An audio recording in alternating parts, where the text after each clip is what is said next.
Yo, what's going on YouTube, and welcome back to another Monster Hunter Cross video, and welcome to the very first weapon demo. As promised, I told you guys that starting from the 1st of August, Capcom will be releasing 2 weapon demos every single day from Saturday to Friday, and Saturday is all about the Greatsword and the Longsword. So in this video, we're going to take a more detailed look at the Greatsword. Now if you guys do enjoy this video, then it'd be super awesome if you can hit that like button and leave a comment down below. Now let's get started. Before I actually start talking about all the things you're going to see, take a look at the demo in all of its glory.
As you can see, some pretty cool stuff there, so let's dive in.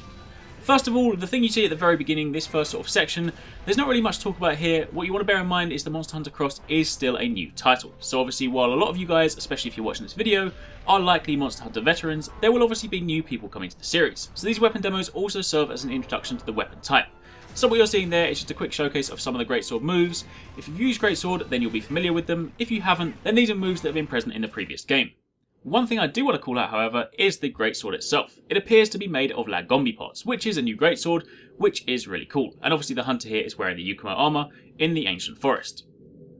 Now this next screen here actually says Guild Style, so this is basically leading into our very first look at one of the hunting styles. Now do bear in mind the Guild Style is basically what you are used to. If you've played Monster Hunter before, if you're a Monster Hunter veteran, then Guild Style basically allows you to play as you have always played. There's no kind of fancy aerial combat, there's no kind of crazy countering, and there's no simplified moveset. Just what you're used to. So if that's what you want to do, if the new kind of stuff doesn't appeal to you, then this is for you. Obviously you do have the addition of the hunting skill on top, but for the most part, it's exactly as you've known.